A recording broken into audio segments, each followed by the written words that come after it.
Chapter 5: The Informant. The air conditioning inside the National Bureau of Investigation's Anti-Narcotics Field Office on Taft Avenue had been broken for 3 weeks.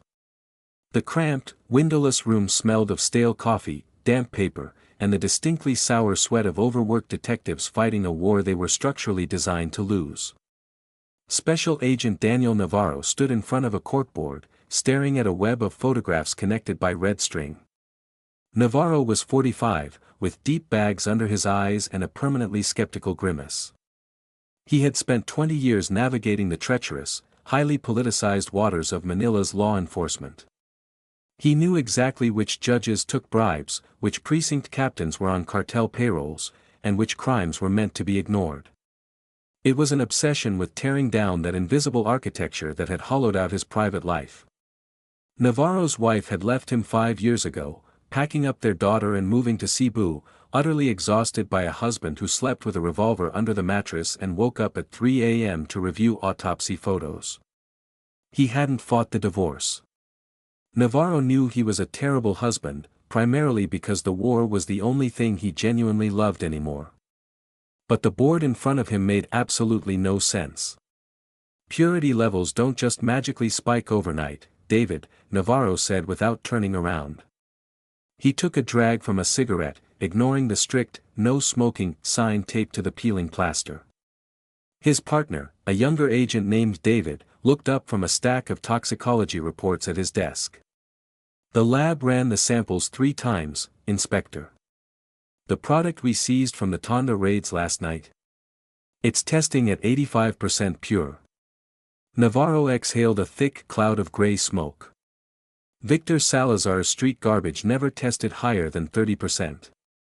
He was cutting it with baby powder, baking soda, and crushed amphetamines. This new product, this is uncut Colombian. It bypassed the street cooks. Maybe Salazar finally found a better supplier? David suggested. Salazar is dead, David, Navarro replied, his voice flat. He tapped a finger against a gruesome crime scene photo pinned to the board. Victor Salazar lying in a pool of his own blood on a warehouse floor, a single bullet hole perfectly centered between his eyes. And whoever put this bullet in his head didn't just take his territory. They took his entire distribution network and instantly upgraded the logistics. They're moving volume, and they're doing it like ghosts. That was the part that terrified Navarro the most.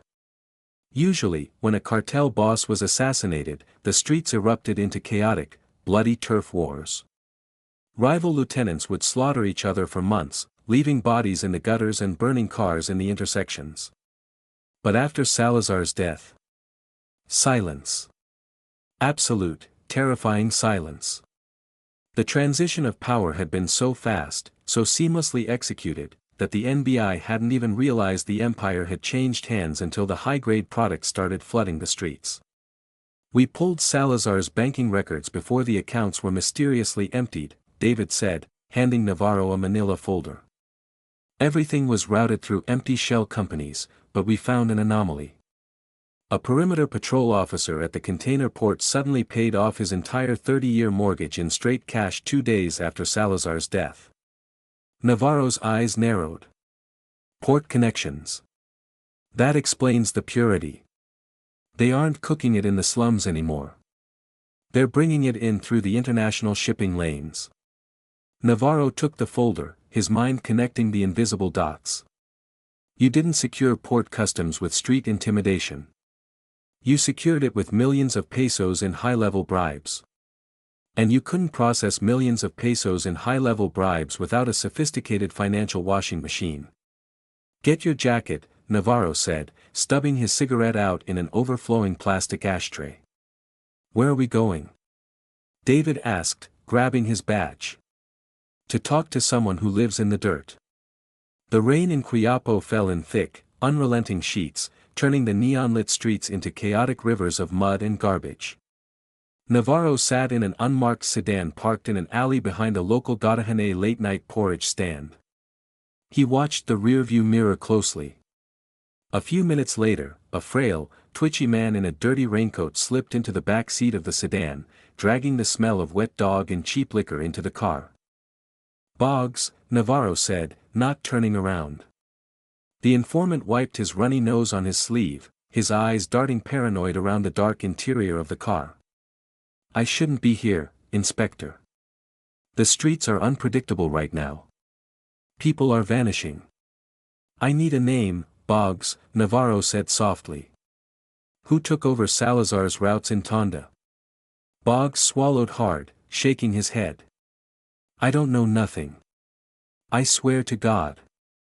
It's a ghost. Nobody sees him. The collectors just show up, they take the envelopes, and they leave. They're calling themselves the Askells now. Askells, David murmured from the passenger seat. Street dogs. Don't play stupid with me, Boggs, Navarro said, turning around the seat to glare at the terrified informant. You've been surviving in Tondo for 40 years. You know every dealer, every runner, and every hitman. Salazar is dead, and someone with a very heavy wallet and very serious port connections is flooding the zone. Is it the Devo group? No, Boggs whispered, his voice trembling. The South isn't running it. The triads aren't either. I'm telling you, Inspector, the guy running Tondo now, he isn't a businessman. He's one of us. He came from the dump site. Navarro frowned. A scavenger? He's young, Boggs continued, visibly shaking now. Barely in his 20s. In less than 2 years, the boy from Tondo turned the slum tax racket into a logistics empire. But he's hollow inside. He pinned Roldan's hand to a bench in an open arena with a hunting knife just to make a point about the new tax bracket. Nobody crosses him. But he doesn't stay in the slums anymore. Soon as the envelopes are collected, the cash vanishes upwards. Not to the triads, not to the south. It just disappears. Navarro felt a cold spike of realization. A kid from the Tondo slums with the savage brutality to conquer the streets, but the discipline to quarantine the wealth. It meant he wasn't acting alone.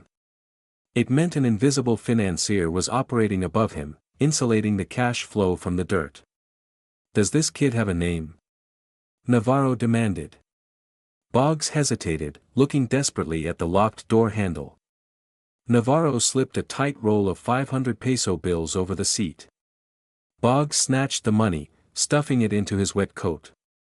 Mateo, the informant whispered. His name is Mateo Reyes. Boggs scrambled out of the car, disappearing instantly into the torrential rain and the neon glow of the alley. Navarro sat back in his seat, the rhythmic thumping of the windshield wipers filling the silence.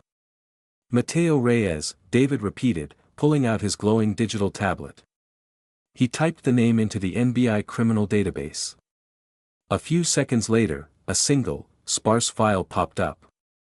No major adult criminal record. 2 juvenile citations for trespassing at the Tondo dump sites. Father deceased. No known affiliations with the major cartels. David looked up at his older partner, tapping the staggering financial intel they'd pulled from the seized container. A street kid with no record is running a multi-million peso international smuggling ring. He's not running the financial side, Navarro concluded, his strategic mind already building a new corkboard in his head. He's the muscle. He's the iron fist holding the streets together.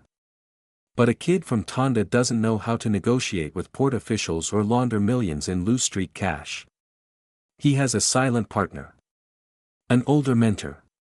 Navarro put the sedan into gear, pulling slowly out of the alley into the flooded streets of Manila. Start tracking the dead port officer's extended contacts, Navarro ordered, his voice suddenly energized.